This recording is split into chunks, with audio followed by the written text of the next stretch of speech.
வைத்திருக்கிற வழக்குரைஞர் பேரவையின் பொதுச் செயலாளர் ஏழுமலை அவர்களே, நெறியாளுகை செய்து கொண்டிருக்கிற தோழர்கள், வழக்குரைஞர்கள் தட்சிணாமூர்த்தி, பாலமுருகன், செந்தமிழ் செல்வன், ஜெயவர்த்தனா ஆகிய தோழர்களே, இந்நிகழ்வில் பங்கேற்று சிறப்பான உரையை வழங்கி இந்த நிகழ்வுக்கு பெருமை சேர்த்திருக்கிற டாக்டர் ஆனந்த் டெல்டுமுடே அவர்களே, சிறப்புரை வழங்கி அமர்ந்திருக்கிற மக்களவை உறுப்பினர் வழக்குரைஞர் ஆர் சுதா அவர்களே, தொடக்க உரையாற்றி இந்நிகழ்வுக்கு சிறப்பு சேர்த்திருக்கிற வழக்குரைஞர் ரஜினிகாந்த் அவர்களே, மூத்த வழக்குரைஞர்கள் பாப்பா மோகன் அவர்களே, சி விஜயகுமார் அவர்களே, சங்கர சுப்பு அவர்களே, உரையாற்றி விடைபெற்று சென்றிருக்கிற மூத்த வழக்குரைஞர் எம்ஜிஆர் பிரசாத் அவர்களே, MHAA தலைவர் ஜி மோகனகிருஷ்ணன் அவர்களே, மற்றும் இந்த நிகழ்வில் பங்கேற்று இதனை சிறப்பித்துக் கொண்டிருக்கிற வரவேற்பு குழுவை சார்ந்த தோழர்களே, நன்றி உரையாற்றவிருக்கிற நாஞ்சில் பிரபாகர் அவர்களே, முன்னிலை வகித்து சிறப்பித்துக் கொண்டிருக்கிற அருமை தோழர்களே, திரளாக கூடியிருக்கிற வழக்குரைஞர் பெருமக்களே, என் உயிரின் உயிரான விடுதலை சிறுத்தைகள், உங்கள் அனைவருக்கும் என்னுடைய பணிவார்ந்த வணக்கத்தை தெரிவித்துக் கொள்கிறேன். பெயர்கள் விடுபட்டிருந்தால் பொறுத்தருள வேண்டுகிறேன். சரியான பசி நேரம். ஆனால் இவ்வளவு பொறுமையோடும் சகிப்புத்தன்மையோடும் கட்டுப்பாடோடும் இந்த நிகழ்ச்சியில் பங்கேற்று சிறப்பித்துக் கொண்டிருக்கிற உங்கள் அனைவருக்கும் முதலில் என்னுடைய பாராட்டுகளையும் நன்றியையும் தெரிவித்துக் கொள்கிறேன். சாப்பாட்டு நேரம் என்று யாரும் எழுந்து போகவில்லை. 10 மணியிலிருந்து ஏராளமான தோழர்கள் இங்கே அமர்ந்திருக்கிறீர்கள். 2 மணி நேரம் தாமதமாக இந்த நிகழ்ச்சியை நாம் தொடங்கி நடத்தி கொண்டிருக்கிறோம். ஒவ்வொருவருக்கும் அடுத்தடுத்து பல்வேறு ஏற்றுக்கொண்ட நிகழ்ச்சிகள் இருக்கின்றன. எனக்கும் விரைந்து செல்ல வேண்டும் என்கிற ஒரு பதைப்பில் தான் உங்கள் முன்னால் நின்று கொண்டிருக்கிறேன். இன்றைக்கு குடியரசு நாள். நாடே இதை கொண்டாடி கொண்டிருக்கிறது. இந்த குடியரசை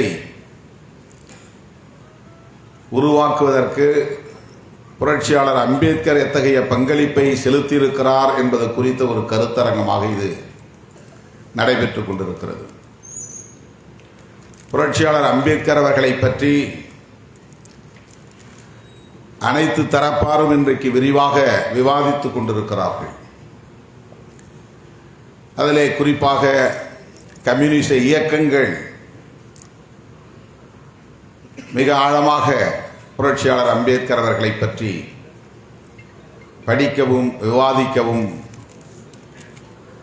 மக்களிடத்திலே பரப்பவுமான பணிகளை மேற்கொண்டிருப்பது ஒரு நல்ல அறிகுறி. தீய சக்திகளுக்கு எதிராக ஜனநாயக சக்திகளை அணிதிரட்டுவதற்கான ஒரு களமாக கம்யூனிஸ்ட் இயக்கங்களின் களம் அமைந்திருக்கிறது.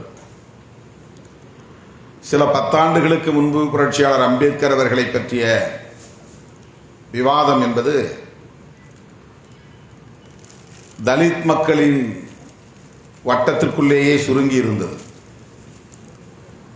அம்பேத்கர் இயக்கங்கள் அகில இந்திய அளவில் அம்பேத்கரை தமது குலதெய்வமாக எண்ணி அவருக்கு சிலைகளை எழுப்புவதும், படங்களை திறப்பதும், பிறந்த நாள் கொண்டாடுவதும், நினைவு நாள் நினைவு கூறுவதும் என்கிற அடிப்படையில் இயங்கிக் கொண்டிருந்தன. அந்த வட்டத்திற்குள்ளே அரசியல் கட்சிகளுக்கு பெரிய பங்களிப்பு இல்லை. காங்கிரஸ், திமுக போன்ற அரசியல் கட்சிகள் கூட புரட்சியாளர் அம்பேத்கரை பற்றி பெரிதாக பேசியதில்லை. அவரை பற்றி ஆழமாக படித்ததில்லை. ஆனால் 1990க்கு பிறகு, அவருடைய நூற்றாண்டுக்கு பிறகு, சமூக நீதி காவலர் VP சிங் அவர்கள் பிரதமராக இருந்த காலச்சூழலில்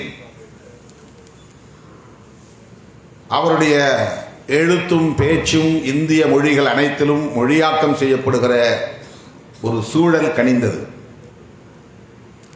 இந்தியாவில் உள்ள அனைத்து மொழிகளிலும் அவருடைய பேச்சுக்களும் எழுத்துக்களும் மொழிபெயர்ப்பு செய்யப்பட்டன. தேசப்பிதா என்று போற்றப்படுகிற காந்தியடிகளின் பேச்சுக்களும் எழுத்துக்களையும் கூட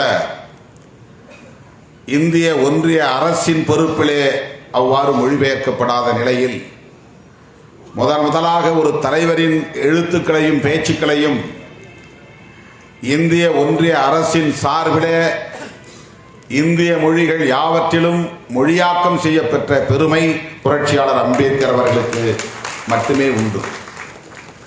அவருடைய எழுத்துக்களும் பேச்சுகளும் பரந்த அளவில் அனைத்து தரப்பாரிடமும் போய் சேர்ந்த நிலையில்தான் 1991க்கு பிறகுதான் ஒரு விரிவான வட்டத்தில் புரட்சியாளர் அம்பேத்கர் அறியப்படுகிறார். அவருடைய எழுத்துக்களும் பேச்சுகளும் ஊன்றி கவனிக்கப்படுகின்றன. அனைவராலும் படிக்கப்படுகிற சூழல் உருவானது. இத்தகைய சூழலில்தான் கம்யூனிச இயக்கங்களும் புரட்சியாளர் அம்பேத்கர் அவர்களை பற்றி ஆழமாக கற்க தொடங்கினார்கள். அதுவரையில் புரட்சியாளர் அம்பேத்கர் அவர்களை ஒரு சாதிய வட்டத்திற்குள்ளே தான் இந்த தேசம் சுருக்கி வைத்திருந்தது. ஒரு சாதி சங்க தலைவராகத்தான் பார்த்தது. அவருக்கு தேசப்பற்று இல்லை. அவர் தேசிய விடுதலை போராட்டத்திலே பங்கேற்கவில்லை.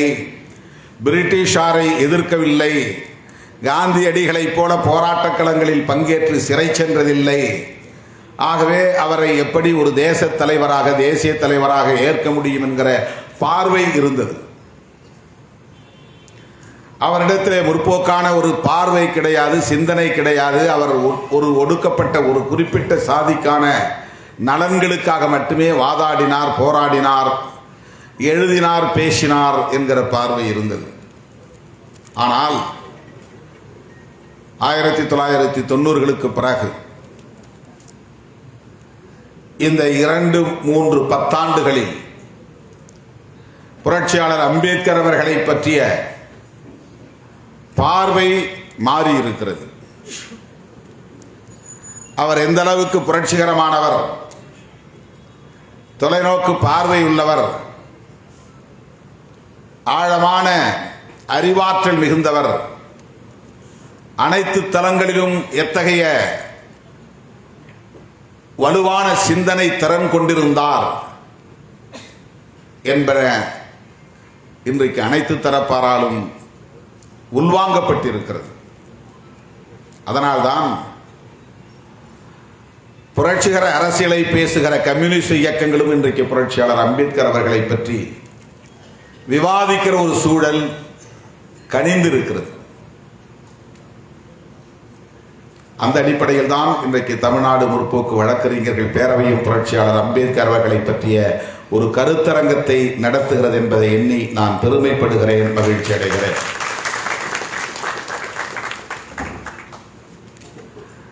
இங்கே நிறைவேற்றப்பட்ட 3 தீர்மானங்களுள் முக்கியமான தீர்மானம் புரட்சியாளர் அம்பேத்கர் அவர்களை இந்திய குடியரசின் தந்தை என்று அழைக்க வேண்டும் என நிறைவேற்றப்பட்டிருப்பது அவரை எந்த அளவுக்கு முற்போக்கான சிந்தனையாளர்கள் புரிந்து கொள்ள தொடங்கி இருக்கிறார்கள் என்பதை உணர முடிகிறது. இந்த தீர்மானம் மற்றும் 2 தீர்மானங்கள் ஆகிய இந்த 3 தீர்மானங்களையும் விடுதலை சிறுத்தைகள் கட்சியின் சார்பிலே நான் வரவேற்கவும் ஆதரிக்கவும் கடமைப்பட்டிருக்கிறேன். இரண்டாவது தீர்மானம் உச்சநீதிமன்ற கிளை தமிழ்நாட்டில் உருவாக்கப்பட வேண்டும் என்பதாகும். அதை வரவேற்கிறோம். அடுத்த தீர்மானம் உச்சநீதிமன்றம் மற்றும் உயர்நீதிமன்றங்களில் நீதிபதி நியமனங்களில் இடஒதுக்கீட்டை பின்பற்ற வேண்டும் என்கிற தீர்மானம். தமிழ்நாடு முற்போக்கு வழக்கறிஞர்கள் பேரவையின் சார்பில் இங்கே முன்மொழியப்பட்டிருக்கிற இந்த 3 தீர்மானங்களையும் விடுதலை சிறுத்தைகள் கட்சியின் சார்பிலே நான் வழிமொழிய கடமைப்பட்டிருக்கிறேன், வரவேற்று ஆதரிக்கிறேன். உச்சநீதிமன்றம் மற்றும் உயர்நீதிமன்றம் ஆகியவற்றில் ஏன் இடஒதுக்கீடு இன்னும் நடைமுறைக்கு வரவில்லை? உச்சநீதிமன்றம் மற்றும் உயர்நீதிமன்றம் ஆகியவற்றில் இன்னும் ஒரு குறிப்பிட்ட ஆதிக்க சமூகத்தை சார்ந்தவர்கள் மட்டுமே நீதிபதிகளாக இடம்பெற முடியும் என்கிற சூழல் ஏன் நீடிக்கிறது? ஏன் அதை மாற்ற முடியவில்லை? உச்சநீதிமன்றத்திலே நியமிக்கப்பட்டிருக்கிற அல்லது வேலை செய்யக்கூடிய நீதிபதிகளில் எத்தனை பேர் ஓபிசி சமூகத்தை சார்ந்தவர்கள், எத்தனை பேர் தலித் சமூகத்தை, பழங்குடி சமூகத்தை சார்ந்தவர்கள்? 1, 2 என்று விரல் விட்டு எண்ணக்கூடிய நிலைதான். நாடு விடுதலை பெற்று 75 ஆண்டுகளை கடந்து விட்டது. குடியரசாகி 75 ஆண்டுகளை முடித்து 76வது ஆண்டில் அடியெடுத்து வைக்கிறது. 3/4 நூற்றாண்டை கடந்த நிலையிலும் கூட உச்சநீதிமன்றத்திலே ஒரு சிறிய மாற்றத்தை கூட நம்மால் செய்ய முடியவில்லை, அங்கே அசைத்து பார்க்க முடியவில்லை என்கிற அளவுக்கு இங்கே எது கோடு வச்சுகிறது? உச்சநீதிமன்றத்திலும் உயர்நீதிமன்றத்திலும் நீதிபதிகள் நியமனத்திலே இடஒதுக்கீட்டை நடைமுறைப்படுத்த முடியாத அளவுக்கு இங்கே நெருக்கடியை எது தருகிறது? ஏன் அது நீடிக்கிறது? தோழர்களே, இன்னும் இந்த நாட்டை மனுஸ்மிருதி தான் ஆண்டு கொண்டிருக்கிறது. மனு தர்மம் தான் அவர்களின் அரசமைப்பு சட்டம். புரட்சியாளர் அம்பேத்கர் அவர்களின் தலைமையில் உருவாக்கப்பட்டிருக்கிற, வகுத்தளிக்கப்பட்டிருக்கிற இந்த அரசமைப்பு சட்டம் நடைமுறைக்கு வந்து 75 ஆண்டுகள் நிறைவு பெற்ற நிலையிலும் இது வெறும் தேர்தல் களத்தில் பயன்படக்கூடிய ஒன்றாகத்தான் இருக்கிறதே தவிர சமூக பண்பாட்டு தலங்களில், நிர்வாக தலங்களில் பயன்படக்கூடியதாக இல்லை. இன்னும் அது நடைமுறைக்கு வரவில்லை. த கான்ஸ்டிடியூஷன் ஆஃப் இந்தியா என்பது அனைத்து தலங்களிலும் நடைமுறைக்கு வந்திருக்கிறதா என்றால் இல்லை. அரசியல் தளத்தில், குறிப்பாக தேர்தல் தலங்களில் நடைமுறையில் இருக்கிறது. நிர்வாக தலங்களில் உச்சநீதிமன்றம், உயர்நீதிமன்றம் போன்ற உயர் அதிகாரங்கள் நிறைந்துள்ள தலங்களில் இந்த சட்டம் நடைமுறையில் இல்லை. ஆகவே இந்த அரசமைப்பு சட்டத்தை நடைமுறைப்படுத்துவதற்கே நாம் போராட வேண்டியிருக்கிறது. போராடுவதற்கு நமக்கு ஒரு புரிதல் தேவைப்படுகிறது. அந்த அரசமைப்பு சட்டத்தை நடைமுறைப்படுத்த வேண்டும் என்று ஏன் நாம் போராட வேண்டும்? இந்த அரசமைப்பு சட்டம் என்ன சொல்லுகிறது என்பதை புரிந்து கொண்டால்தான் ஏன் போராட வேண்டும் என்பதை புரிந்து கொள்ள முடியும். இந்த அரசமைப்பு சட்டம் என்ன சொல்லுகிறது என்பதை முதல் பக்கத்தில் இருக்கிற 10 வரிகளை படித்தால் போதுமானது. அதுதான் மேனிஃபெஸ்டோ ஆஃப் மாடர்ன் இந்தியா, புதிய இந்தியாவை கட்டமைப்பதற்கான ஒரு அரசியல் அறிக்கை. அது ஒரு கொள்கை அறிக்கை, அது ஒரு கோட்பாட்டு அறிக்கை, வெறும் சட்டம் அல்ல. அது சட்டங்களை லா என்று அழைக்கிறோம், ஆக்ட் என்று அழைக்கிறோம். இதை நாம் அப்படி அழைப்பதில்லை. கான்ஸ்டிடியூஷனல் லா என்று சொல்வதில்லை, கான்ஸ்டிடியூஷனல் ஆக்ட் என்று சொல்வதில்லை. தி கான்ஸ்டிடியூஷன் ஆஃப் இந்தியா, இந்தியாவை கட்டமைத்தல். அதனுடைய நேரடியான லிட்ரல் மீனிங் இந்தியாவை கட்டமைத்தல். இந்தியாவை கட்டமைப்பதற்கான கொள்கை அறிக்கை இது. அப்படி என்றால் இந்தியா ஏற்கனவே இல்லையா என்றால் இல்லை. இது ஒரு தேசமாக இல்லை. பல்வேறு தேசிய இனங்கள் வாழுகிற ஒரு நிலப்பரப்பு. இது ஒரு ஒற்றை கூறுகளை கொண்ட ஒரு தேசமாக இல்லை. ஆகவே இதை ஒரு தேசமாக கட்டமைப்பதற்கு அடிப்படை அறிக்கை தேவைப்படுகிறது, கொள்கை அறிக்கை தேவைப்படுகிறது. அதுதான் preamble of the Constitution. முகப்புரை. அந்த முகப்புரையில் என்ன சொல்லப்பட்டிருக்கிறது என்பதை நாம் ஒவ்வொருவரும் அறிந்து கொண்டாக வேண்டும். அப்போதுதான் புரட்சியாளர் அம்பேத்கரையும் புரிந்து கொள்ள முடியும், குடியரசு என்றால் என்ன என்பதையும் நாம் புரிந்து கொள்ள முடியும். 2500 ஆண்டுகளுக்கு முன்னால் புத்தர் தோன்றினார். 200 ஆண்டுகளுக்கு முன்னால் காரல் மார்க்ஸ் தோன்றினார். புத்திசமும் மார்க்சிசமும்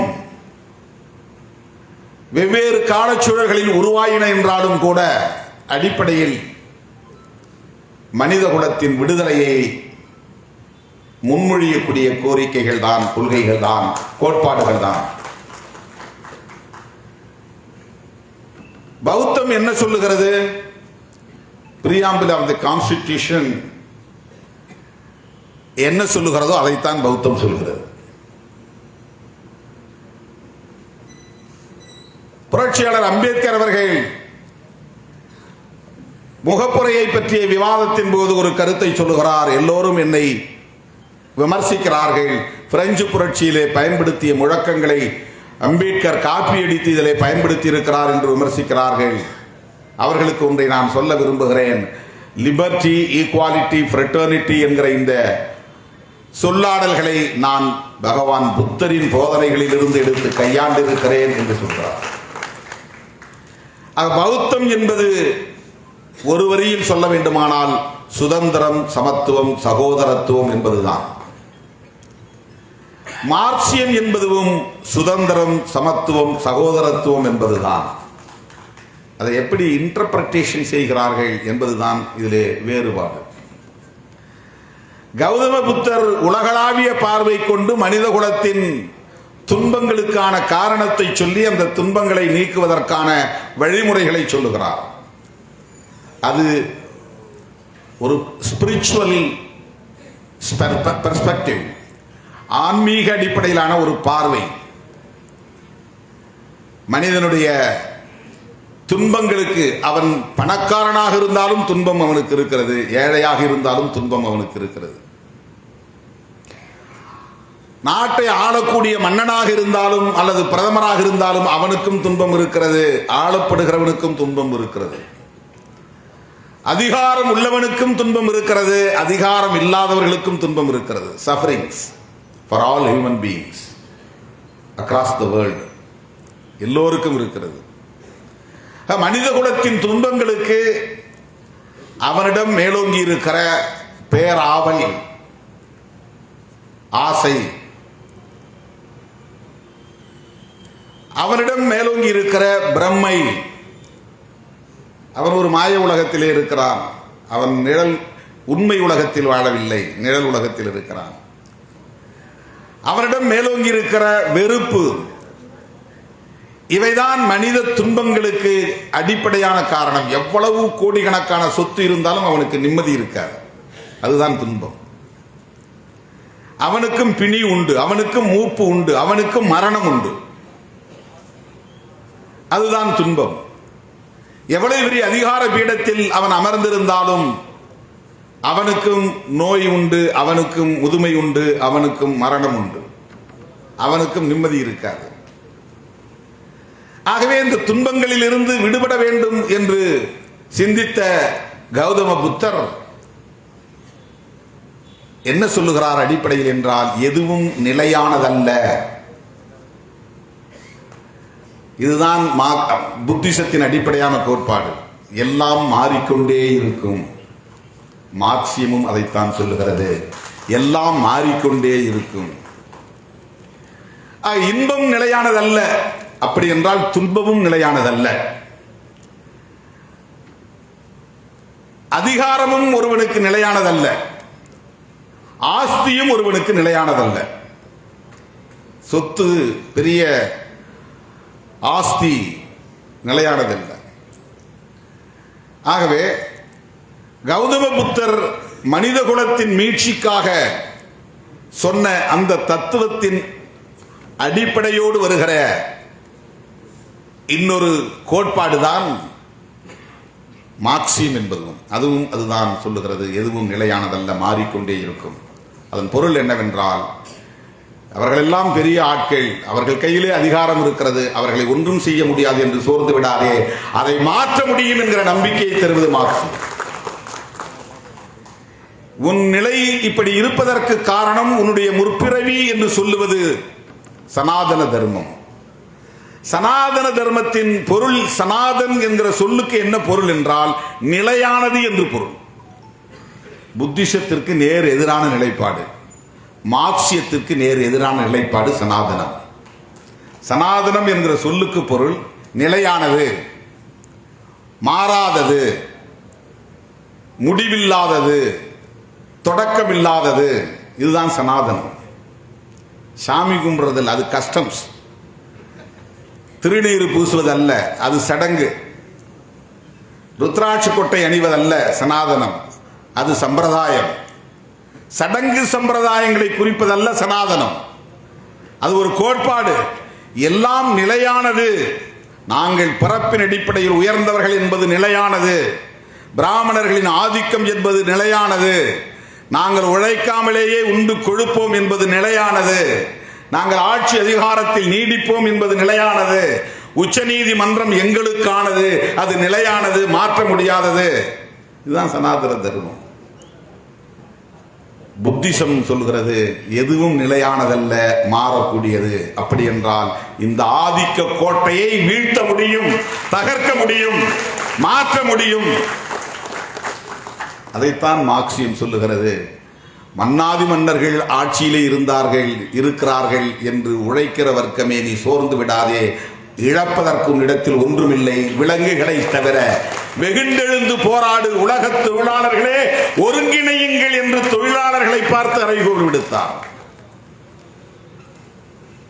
கௌதம புத்தர் முதலாளிகளுக்காகவும் சிந்தித்தார், கார்ல் மார்க்ஸ் தொழிலாளர்களுக்காக சிந்தித்தார்.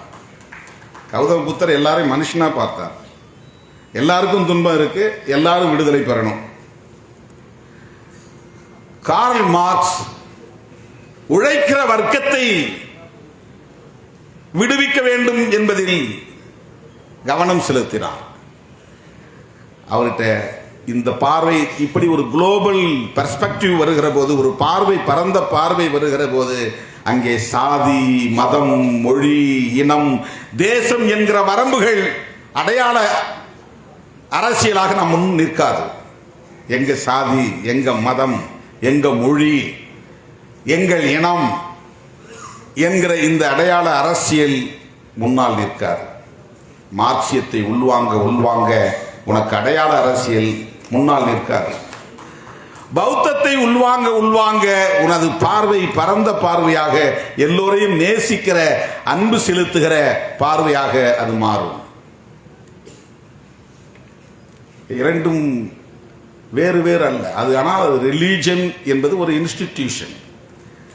அது இது மாதிரி ஒரு கட்சி தொடங்க, அம்பேத்கர் கொள்கையை பேசுவதற்கு விடுதலை சிறுத்தைகள் ஒரு கட்சி இருக்கிறது. அதே போல பிஎஸ்பின்னு ஒரு கட்சி இருக்கிறது. ஒவ்வொரு மாநிலங்களிலும் வெவ்வேறு பெயரில் கட்சிகள் இயங்குகின்றன. கட்சிகள் அடிப்படையாக அம்பேத்கர் கொள்கையை எடுத்துக்கொண்டு பரப்புகின்றன. அதுபோலத்தான் ஆன்மீக தத்துவங்களை ஒவ்வொருவரும் வெவ்வேறு பெயரில் பரப்புகிறார்கள், அது மதங்களாக மாறுகின்றன.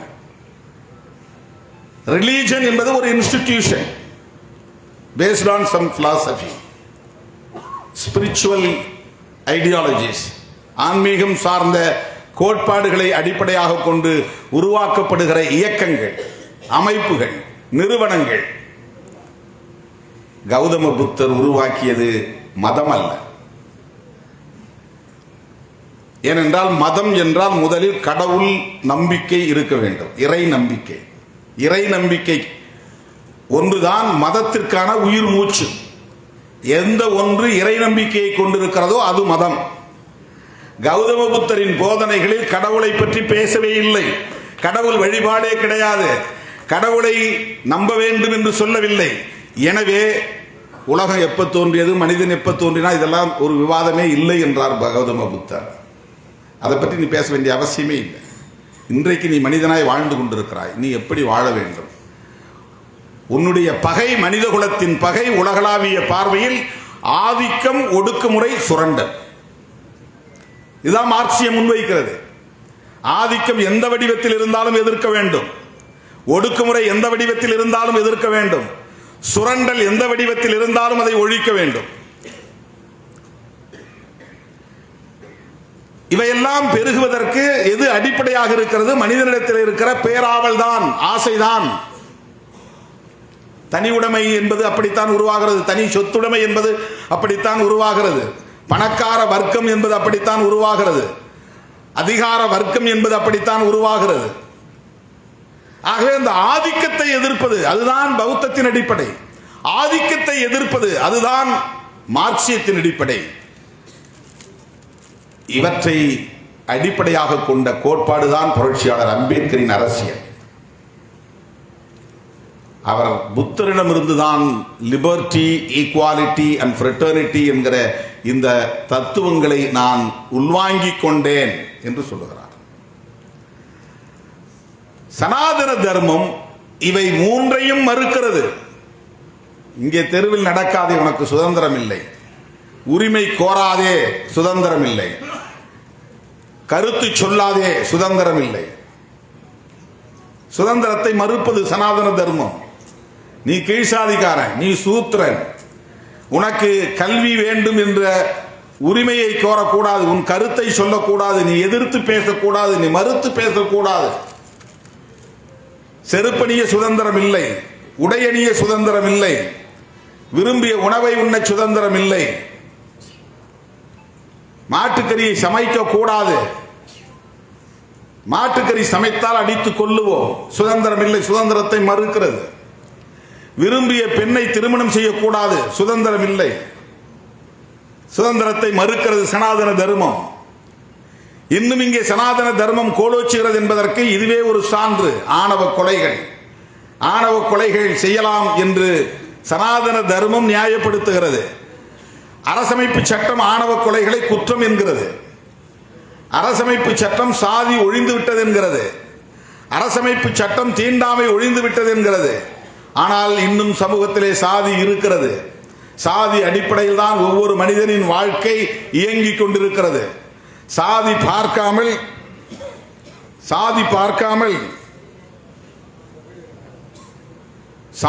பார்க்காமல் எந்த செயலும் மனித குலத்தில் இல்லை.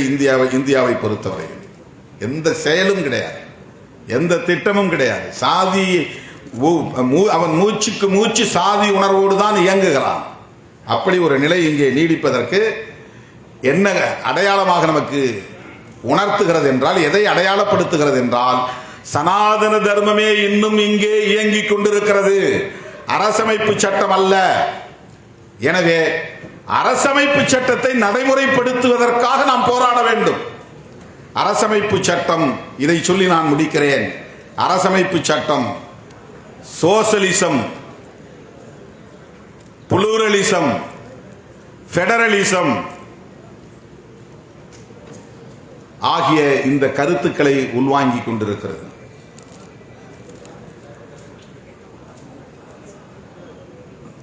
இதை நேரடியாக மறுக்கக்கூடியது சனாதன தர்மம், எதிர்க்கக்கூடியது சனாதன தர்மம். சோசலிசம், செக்யூலரிசம். இங்கே எம்ஜிஆர் பிரசாத் அவர்கள் பேசும்போது சொன்னார், இந்த இரண்டையும் நாம் பாதுகாக்க வேண்டி இருக்கிறது என்று சொன்னார். அரசுடைமை அனைத்தையும் தனியுடைமை ஆக்குகிறார்கள், தனியாருக்கு தாரம் பார்க்கிறார்கள் என்றால் அது சோசலிசத்திற்கு எதிரானது. இங்கே அரசுக்கு ஒரு மதம் வேண்டும், மதத்தின் அடிப்படையில் இங்கே ஒரு தேசம் அமைய வேண்டும் என்று விரும்புவது செக்யூலரிசத்திற்கு எதிரானது. சோசலிஸ்ட், செக்யூலர் என்கிற இரண்டு சொற்களையும் அரசமைப்பு சட்டத்தில் இருந்து நீக்க வேண்டும் என்று சுப்பிரமணிய சுவாமி உச்சநீதிமன்றத்திலே வழக்கு தொடுத்தாரே, அது எந்த அடிப்படையில்? RSS கோட்பாட்டு அடிப்படையில், சங் பரிவார்களின் விருப்பத்தின் அடிப்படையில். அரசமைப்பு சட்டத்தில் we the people of India having solemnly resolved to constitute India sovereign socialist secular democratic republic. இந்திய அரசாங்கம் எப்படிப்பட்டது என்பதை விவரிக்கக்கூடியது. to secure to all its citizens justice, liberty, equality and fraternity. இதுதான் manifesto of modern India. பழைய India, பாகுபாடுகள் நிறைந்த India, the discriminatory society. பழைய India, பிறப்பின் அடிப்படையிலான ஏற்றத்தாழ்வை உயர்வு தாழ்வை கொண்ட இந்தியா, ஆண் மேலானவன் பெண் கீழானவள் என்கிற உளவியலை கட்டமைத்திருக்கிற இந்தியா, பிராமண வர்க்கமே உயர்ந்த வர்க்கமற்ற அனைவரும் கீழ்த்தரமானவர்கள் என்று சொல்லுகிற இந்தியா, ஒவ்வொரு வர்ணத்துக்கும் தொழிலை வகைப்படுத்தி வைத்திருக்கிற இந்தியா, உடல் உழைப்பு செய்யக்கூடியவர்கள் இவர்கள், உடல் உழைப்பு செய்யாதவர்கள் இவர்கள் என்று வகைப்படுத்தி நிலைப்படுத்தி வைத்திருக்கிற இந்தியா. இந்த ஓல்டு இந்தியா, பழைய இந்தியா தகர்க்கப்பட வேண்டும் என்பதற்காகத்தான் உருவாக்கப்பட்ட ஒரு கோட்பாடு பிரியாம்பிள் ஆஃப் த கான்ஸ்டிடியூஷன். அதில் தான் சோசலிசம் இருக்கிறது, செக்யூலரிசம் இருக்கிறது, பன்மைத்துவம் என்கிற புளூரலிசம் இருக்கிறது, கூட்டாட்சி தத்துவம் என்கிற ஃபெடரலிசம் இருக்கிறது. இந்த 4 கோட்பாடுகளும் உள்ளடங்கிய ஒரு கோட்பாட்டு அறிக்கை தான் கான்ஸ்டிடியூஷன் ஆஃப் இந்தியா. உயிர் மூச்சான கோட்பாடுகள் இந்த 4 என்கிற போது இவற்றை தாங்கி பிடிக்கிற 4 தூண்கள் justice, liberty, equality and fraternity. Justice என்பதை 3 மூவகைப்படுத்துகிறார்கள். Justice social, economic and political.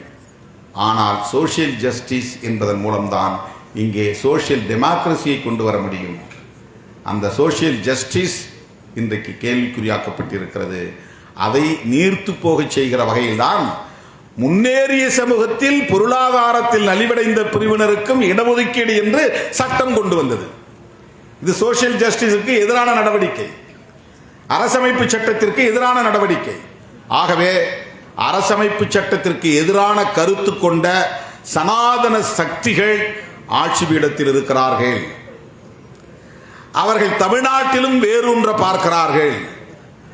தமிழ்நாட்டில் அவர்கள் வேரூன்றுவதற்கு சிலர் அடித்தளம் அமைத்து தருகிறார்கள். தமிழ்நாட்டில் பெரியாரையே கொச்சைப்படுத்துகிறார்கள், பெரியாரை விமர்சிக்கிறார்கள். பெரியாரும் புரட்சியாளர் அம்பேத்கரும் ஒரே திசைவெளியில் சிந்தித்தவர்கள், ஒரே களத்தில் செயல்பட்டவர்கள், ஒரே இலக்கை நோக்கி பயணித்தவர்கள். அந்த ஒற்றை இலக்கு சமத்துவம் என்பது. பெரியாரை கொச்சைப்படுத்துகிறார்கள் என்று சொன்னால் இவ்வளவு கோட்பாடுகளையும் தகர்க்கிறார்கள் என்று பொருள். புரட்சியாளர் அம்பேத்கரையும் விமர்சிக்கிறார்கள் என்று பொருள். மாமேதை மார்க்ஸையும் அவர்கள் அலட்சியப்படுத்துகிறார்கள், புறக்கணிக்கிறார்கள் என்று பொருள். முற்போக்கு சிந்தனைகளுக்கு எதிரானவர்கள் என்று பொருள். இடதுசாரி அரசியலுக்கு எதிரானவர்கள் என்று பொருள். நாம் மிகவும் கவனமாக இருக்க வேண்டும். வேடிக்கை பார்க்கக்கூடியவர்களாக இருக்கக்கூடாது. நாம் அடையாள அரசியலை பிடித்து தொங்கக்கூடியவர்கள் அல்ல. புரட்சியாளர் அம்பேத்கரை சாதி அடையாளமாக நாம் உள்வாங்கிக் கொள்ளவில்லை. புரட்சியாளர் அம்பேத்கர் அவர்களை ஒரு மத அடையாளமாக நாம் உள்வாங்கிக் கொள்ளவில்லை. புரட்சியாளர் அம்பேத்கர் அவர்களையும் பெரியார் அவர்களையும் மாமேதை மார்க்ஸ் அவர்களையும் கோட்பாட்டு அடையாளங்களாக நாம் பார்க்கிறோம். இடதுசாரி அரசியலின் அடையாளங்களாக நாம் பார்க்கிறோம். முற்போக்கு சிந்தனையின் அடையாளங்களாக நாம் பார்க்கிறோம். சமத்துவத்திற்கான வழிகாட்டும் அடையாளங்களாக நாம் பார்க்கிறோம். அந்த அடிப்படையில் இந்த அரசியலை நாம் முன்னெடுப்போம். அப்போதுதான் இந்த தேசத்தை பாதுகாக்க முடியும். அரசமைப்பு சட்டத்தை பாதுகாப்பதன் மூலமே இந்த குடியரசை பாதுகாக்க முடியும் என்று சொல்லி வாய்ப்புக்கு நன்றி கூறி விடைபெறுகிறேன். நன்றி, வணக்கம்.